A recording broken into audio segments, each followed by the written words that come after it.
आज की कहानी मुंबई की लोकल ट्रेन में मूंगफली बेचने वाले उस आदमी की है जो मुंबई के एक साधारण गरीब परिवार से निकलकर 30,000 करोड़ का मालिक बनता है। उसके इस लंबे सफर के बारे में आज की इस वीडियो में हम डिटेल से जानेंगे। हम ऐसी ही रियल कहानी इस चैनल पर लेकर आते हैं ताकि आपको ऐसी कहानियों से कुछ सीखने को मिले और अपने वर्तमान में आप जागरूक रहे। दोस्तों, अभी तक आपने मुंबई क्राइम चैनल को सब्सक्राइब नहीं किया है तो जल्दी से चैनल को सब्सक्राइब कर दीजिए। तो चलिए अब कहानी की शुरुआत वर्तमान से करते हैं। अदालत में उसने रोते हुए हाथ जोड़े और कहा, मैडम, मैं कई बीमारियों से जूझ रहा हूँ। मुझे ऐसी बीमारी भी है जिसका कोई इलाज नहीं। मैंने अपनी बीवी की सलाह पर ही दुनिया का सामना करने का फैसला लिया था। मुझ पे थोड़ा रहम खाना। जवाब में जज चित्रा भेदी ने उससे कहा, आपने जो किया उसका आपको पछतावा है, इसलिए आपको कम सजा मिली है। अगर आपने मुकदमे का विकल्प चुना होता तो आपको बहुत कड़ी सजा मिल सकती थी। जज के सामने गिड़गिड़ाने वाला ये शख्स था अब्दुल करीम तेलगी। हाँ, आपने सही सुना, अब्दुल करीम तेलगी, जिसने सजा से बचने के लिए HIV पॉजिटिव होने तक का हवाला दिया। तेलगी ने अपना गुनाह कबूल कर लिया था, फिर भी उसे जज ने 30 साल कैद की सजा सुनाई, क्योंकि तेलगी ने आखिर जुर्म ही इतना बड़ा किया था कि उसके जुर्म के सामने 30 साल की सजा भी कम है। साल 2003 में पर्दाफाश हुए इस घोटाले पर web series scam 2003 the Telgi story OTT platform पर रिलीज की गई है। इससे पहले scam 1992 the Harshad Mehta story web series आ चुकी है। 1992 का स्कैम तकरीबन 5,000 करोड़ रुपए का भारत में अब तक का सबसे बड़ा मनी मार्केट घोटाला था। जब ये घोटाला हुआ था तो उस दौर में स्टैम्प पेपर की कमी हो गई थी। उसी कमी का फायदा उठाया अब्दुल करीम तेलगी ने और फिर उसने अपना ऐसा जाल बिछाया कि भारतीय अर्थव्यवस्था में ही सुराख कर लिया। चलिए अब थोड़ा जानते हैं इस भाई साहब तेलगी के फैमिली के बारे में। 3 भाई बहनों में दूसरे नंबर के अब्दुल करीम तेलगी का जन्म 1961 में कर्नाटक के एक छोटे से पंचायत शहर खानपुर में हुआ, जो कर्नाटक और महाराष्ट्र की बॉर्डर पर ही है। तेलगी का बचपन गरीबी में गुजरा। तेलगी की मां का नाम शरीफ बी लाडसाब तेलगी था और उनके पिता का नाम लाडसाब तेलगी था। लाडसाब तेलगी भारतीय रेलवे के कर्मचारी थे। अब्दुल करीम अभी स्कूल में ही था कि तभी अचानक उसके पिता की मौत हो गई और इस हादसे ने उस बच्चे से मतलब अब्दुल करीम से उसका बचपन छीन लिया। पिता के मौत के बाद अब्दुल करीम के घर के हालात बिगड़ने लगे। तब उसने घर की हालत देखकर स्कूल जाने के, खेलने कूदने के उम्र में ही परिवार की जिम्मेदारी का बोझ उठाया और ट्रेनों में फल बेचना शुरू कर दिया। इतना सा बच्चा परिवार का बोझ उठाकर चल रहा था, लेकिन स्कूल भी जा रहा था। उसने पढ़ना बंद नहीं किया। वो ट्रेन में फल बेचकर उस कमाई से अपना घर भी चलाता और वो अपने स्कूल की फीस भी भरता। अब्दुल करीम तेलगी बचपन से ही बहुत मेहनती और वो जो भी काम करता उनमें पूरी ईमानदारी होती थी। आसपास के लोगों को बचपन से ही उसे देखकर लगता था कि ये लड़का जरूर कुछ बड़ा करेगा, और तेलगी ने किया भी कुछ बड़ा। कैसे किया वो आगे आपको पता चलेगा। अब्दुल करीम तेलगी ने बेलगाम के गोगेट कॉलेज ऑफ कॉमर्स से ग्रेजुएशन कंप्लीट की। इतनी मेहनत करके डिग्री ली, लेकिन उसके बाद भी उसकी जिंदगी पटरी पर नहीं आई। ऐसे ही दिन चल रहे थे। एक दिन जब एक बार एक सेठ की नजर उस फल बेचने वाले अब्दुल करीम पर पड़ी, तब उस सेठ को उसे देखकर लगा कि इस लड़के में कुछ तो अलग बात है। और तभी उस सेठ ने अब्दुल करीम से बोला, मुझे पता है कि तू जिंदगी भर फल नहीं बेचने वाला, तेरे सपने कुछ और है और तू मौके की तलाश में है। पर बेटा, सपने सिर्फ एक ही शहर में पूरे होते हैं। तब अब्दुल ने उस सेठ की बात सुनते हुए बोला, किधर पूरे होते हैं सपने, बोलो मेरे को, मैं आएगा उधर। तब वो सेठ उसे अपने साथ लेकर आया मुंबई। मुंबई सपनों का शहर है, पर मुंबई में उनके ही सपने पूरे होते हैं जिनके सपनों में जान होती है और जिनके पास उसे पूरा करने की डेयरिंग होती है। अब्दुल करीम एक अलग ही सोच वाला लड़का था। वो जिंदगी जीना नहीं चाहता था, बल्कि जिंदगी में शोहरत और पैसा कमाना ही उसका लक्ष्य था। इसलिए मुंबई आते ही वो जुगाड़ लगाकर रोजगार की तलाश में सऊदी अरब पहुंचा। 7 साल वहां गुजारे। जब सऊदी से लौटा तो किस्मत को चमकाने के विचार उसके दिमाग में बिजली की तरह दौड़ने लगे। मुंबई वापस आने के बाद अब्दुल करीम ने ट्रैवल एजेंट का काम किया। अपने मन से कई डॉक्यूमेंट्स और स्टैम्प पेपर्स बनाए, जिससे वह सऊदी अरब में लोगों को भेज सके। साल 1993 में इमिग्रेशन अथॉरिटी ने तेलगी के हर एक हरकतों पर नजर रखनी शुरू कर दी और वो उसी साल पकड़ में भी आ गया। जालसाजी के लिए अब्दुल करीम को जेल की हवा खानी पड़ी, मगर ये किसे पता था कि जेल का ये दरवाजा उसके किस्मत का दरवाजा बन जाएगा। जेल की हवा शायद अब्दुल करीम के किस्मत का रुख पलटने के लिए ही आई थी। कस्टडी के दौरान उसकी मुलाकात राम रतन सोनी से हुई। राम रतन सोनी एक सरकारी स्टैंप वेंडर थे जो कोलकाता से ताल्लुक रखते थे और वहीं से वो काम संभालते थे। गलती से बोलो या किस्मत से, अब्दुल करीम राम रतन सोनी के बारात में ही आया और अब दोनों की पहचान हुई, दोनों की सोच मिली और तब दोनों ने जेल के अंदर ही बड़े स्कैम की साजिश रच डाली। साल 1994 में राम रतन सोनी के साथ काम करते हुए अब्दुल करीम तेलगी ने अपने कनेक्शंस के बलबूते लाइसेंस लिया और एक लीगल स्टैंप वेंडर बन गया। तेलगी और सोनी ने मिलकर कई जाली स्टैंप पेपर्स तैयार किए। जालसाजी का ये बिजनेस तेजी से बढ़ने लगा। तब तेलगी ने फर्जी स्टैंप से पैसा कमाना शुरू कर दिया।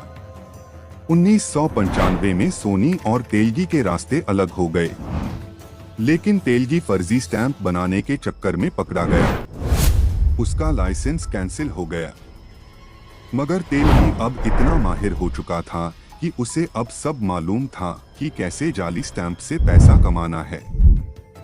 साल 1996 में तेलगी ने पावरफुल लोगों को हायर किया और मिंट रोड पर अपनी प्रेस खोली। मशीन लगाकर फेक स्टैंप बनाए जाने लगे। एक टाइम जो लड़का ट्रेन में फल बेचकर अपना गुजारा कर रहा था, उसका बिजनेस 90 के दशक में करोड़ों का हो गया। ये नकली स्टैंप पेपर बीमा कंपनियों से लेकर बैंकों और विदेशी इन्वेस्टर्स को भी बेचा गया। मीडिया रिपोर्ट्स में कहा गया कि इस बड़े घोटाला में कई पुलिस अफसर और सरकारी कर्मचारी तक शामिल थे। कई बड़े नेताओं के नाम भी इसमें सामने आए। साल 2001 में अजमेर में अब्दुल करीम तेलगी को पुलिस कस्टडी में लिया गया। गिरफ्तारी उन 2 लोगों के कारण हुई जो बेंगलुरु में साल 2000 में फर्जी स्टैंप बेचते हुए पकड़े गए। इन 2 लोगों की बदौलत ही पूरा स्कैम सामने आ गया। केस सीबीआई को सौंप दिया गया और फिर इसके बाद तेलगी की सल्तनत ढलती चली गई। जांच में पता चला कि फर्जी स्टैंप पेपर मार्केट और कंपनी में बेचने के लिए उसने एमबीए किए हुए लोगों को हायर किया था। ये लोग तमाम बैंकिंग कंपनियों, फाइनेंशियल इंस्टीट्यूशन और कॉरपोरेट कंपनियों में जाकर वहां के स्टाफ को बड़े कमीशन का लालच देते थे और उसके बाद करोड़ों रुपए के स्टैंप पेपर उन कंपनियों में सप्लाई कर दिए जाते थे। कई राज्यों में मामले दर्ज होने के बाद यह बात भी सामने आई कि तेलगी के घोटाले में कथित तौर पर कई बड़े पुलिस अफसर और राजनेता भी शामिल थे, मगर उनके नाम कभी लोगों के सामने नहीं लाए गए। दोस्तों, मुझे एक बात बताइए, चोर तो आखिर चोर है ना, तो फिर सिर्फ अब्दुल करीम को ही क्यों दोषी ठहराया गया? उसके साथ जो बड़े अफसर, बड़े राजनेता थे, इनको क्यों छोड़ दिया? अरे, उनका तो नाम भी ओपन नहीं होने दिया। ये कहाँ का इंसाफ है? शायद इसीलिए कानून को अंधा कानून बोलते हैं। आपको क्या सही लगता है? आप आपकी राय कमेंट करके बताइए। चलिए कहानी की अगली कड़ी देखते हैं, जो कहानी का असली क्लाइमैक्स है। यहाँ से ही शुरू होता है अब्दुल करीम तेलगी की कहानी का अंत, जब एक ही घंटे में बाला पर उड़ा दिए 93 लाख रुपए। तेलगी की शौक मिजाजी की बात की जाए तो मुंबई के ग्रांट रोड पर एक टोपास बार था।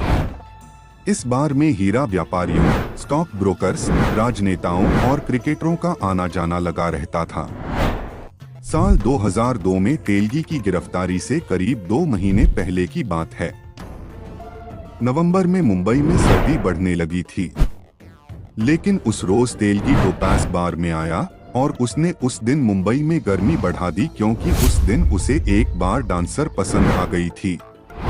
उस बार बाला का नाम था तरन्नुम खान। उसकी खूबसूरती देखकर तेलगी फिदा हो गया और तरन्नुम खान को देखते ही तेलगी को पहली नजर में ही उससे प्यार हो गया। जब तरन्नुम ने बार में डांस करना शुरू किया तो तेलगी उसे अपने करीब लाने के लिए नोट उड़ाने लगा। बार में मौजूद दूसरे लोगों ने भी तरन्नुम पर नोट उड़ाए। ये देखकर तेलगी ने सोचा कि वो किसी और के करीब ना चली जाए, इसलिए तेलगी ने तरन्नुम के ऊपर नोटों की बारिश ही कर दी और तब तेलगी के इस हरकत ने नवंबर की उस सर्दी में मुंबई में गर्मी बढ़ा दी। ये बात फैल गई और फिर मीडिया रिपोर्ट्स के माध्यम से ये बात आम जनता के सामने आई कि उस रात तेलगी ने 1 घंटे में 93 लाख रुपए एक बार बाला पर उड़ा दिए। तेलगी इसी तरह अपनी जिंदगी को ऐशो आराम से गुजारने का शौकीन था। तेलगी के गिरफ्तार होने के बाद भी उसकी नवाबी में कोई कमी नहीं आई थी।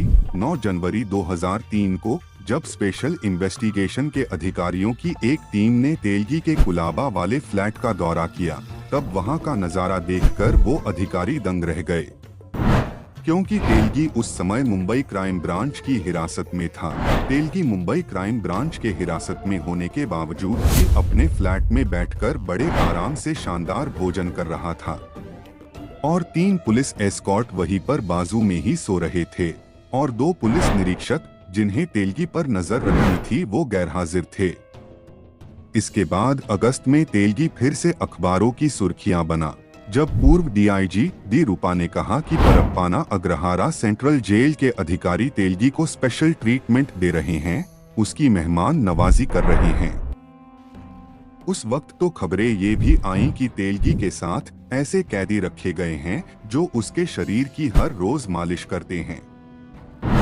साल 2006 में तेलगी को 30 साल के कठिन कारावास की सजा सुनाई गई और 202 करोड़ का जुर्माना भी लगाया गया था। इसके अलावा इस घोटाले में शामिल अब्दुल करीम तेलगी के सभी साथियों को 6-6 साल की सजा सुनाई गई।